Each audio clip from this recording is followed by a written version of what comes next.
All right, let's jump right in with a question. And be honest, this one might sting a little. Has your business actually outgrown Excel? You know the feeling, right? We all love Excel. It's brilliant. It's flexible. We know it inside and out. Heck, it probably helped you get your business started. But there's always a but, isn't there? There's this tipping point where that amazing tool suddenly starts to feel, well, like it's fighting you. I mean, let's be real. Does this look familiar? Come on, you're hunting for one number, and you're staring at a shared folder that looks like a battlefield of file names. Sales report underscore final. No, wait, sales report underscore final underscore V3. Oh, and my personal favorite, inventory underscore Jan, use this one. Which one is the real final version? Your guess is as good as mine. And that, my friends, is how spreadsheet chaos begins. And this really gets to the heart of the issue, doesn't it? It's all about Excel's promise versus Excel's problem. It's sold us on simplicity, on control. But when your business starts to take off, it delivers something totally different. It's such a weird paradox, right? The tool that was your secret weapon, the thing that helped you get off the ground, it's now the very thing holding you back. It's like you've become a victim of your own success, trapped by a system that just wasn't built to grow with you. So the big question is, how do you know you've hit that wall? Well, it's not usually one big explosion. It's more like these little warning signs that start popping up. They're kind of subtle at first, but man, they add up and create drag on everything you're trying to do. Okay, so here's what I want you to do. As we run through these next few points, keep a little mental tally. If you find yourself nodding your head and saying, yep, that's us, to 3 or more of these, then that's a huge sign that it's time to really pay attention. All right, first up, pure data chaos. This is that version control nightmare we were just talking about. It's that sinking feeling when your inventory sheet says you've got 50 of something, but you walk into the warehouse and there are only 12 on the shelf. And maybe the scariest part? No audit trail. Someone changes a formula, deletes a critical row, and poof, it's gone. You have no clue who did it, when they did it, or why. That's a huge risk. And then there's the human cost, which is just wasted time. I mean, think about your workflow. An order comes in, your sales team types it into a spreadsheet. Then your warehouse team types the exact same information into their spreadsheet. Then accounting types it in again. You're paying people to do the same task 3 times. And every single time there's a chance for a typo. You've basically turned your talented team into expensive data entry clerks. So you might be thinking, okay, these are annoying, but we manage. But here's the thing. These aren't just little frustrations. They have a real, hard financial cost. And when we actually do the math, well, the numbers can be kind of shocking. Let's just play with some simple numbers here. Say you have just 3 people on your team, and they're spending about 2 hours a day wrestling with spreadsheets. You know, copying and pasting data, fixing errors, manually building reports.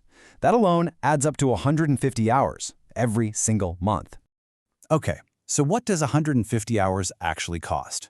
Well, if we put a pretty conservative value on that time, you're looking at around 225,000 Sri Lankan rupees a month. That is literally cash walking out the front door, not being spent on marketing or R&D or sales, but on just trying to keep the spreadsheets from falling apart. And if you zoom out, here's the number that should really make you sit up. Annually, that's 2.7 million rupees. Just gone. And remember, that's just the cost of wasted time. We're not even talking about the cost of shipping the wrong product or losing a sale because you couldn't get a quote out fast enough. This is the hidden tax you're paying for sticking with Excel. And this is what we call the tipping point. It's that moment you realize the pain of your current situation is actually worse than your fear of trying something new. An upgrade stops being a nice-to-have for the future and becomes a we need this now to survive. So we need to think about this the right way. This isn't about adding a new expense to your budget.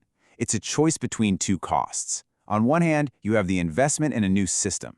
On the other, you have the hidden, bleeding, ever-growing cost of doing nothing. Which one is really more expensive? And let's be blunt, for most growing businesses, the reality is this.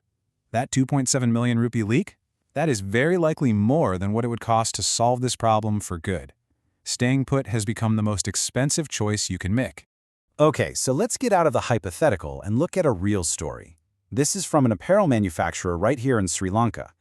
Before they upgraded to a proper system, an ERP, their inventory accuracy was a dismal 65%. Think about that. 1 out of every 3 times they checked their stock, the number was wrong. After the upgrade, it shot up to 96%. Their on-time deliveries went from 72% to 94%. These aren't little bumps. This is a complete transformation of the business. And here's the financial punchline.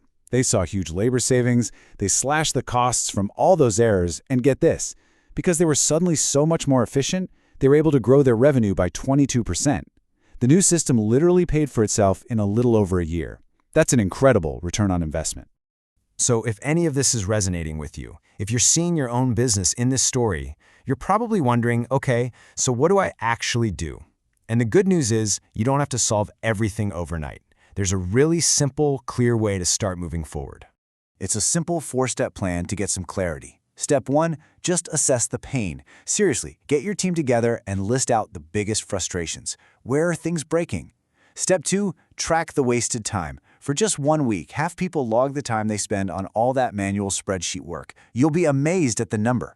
Step 3, start researching. Just look around at what's out there, things like ERPs or CRMs. No commitment, just see what's possible. And finally, step 4, get a few quotes. Understand what the actual investment looks like. Doing this takes that vague, this is so frustrating feeling and turns it into a solid business case. You know, there's this great analogy that I think just nails it. You wouldn't try to build an entire house with nothing but a screwdriver, right? A screwdriver is a great tool, but for a big job, you need power tools.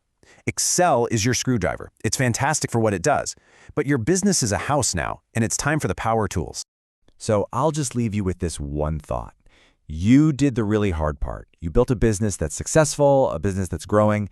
The only question left is, are you going to let a spreadsheet be the thing that stops it? It's your call.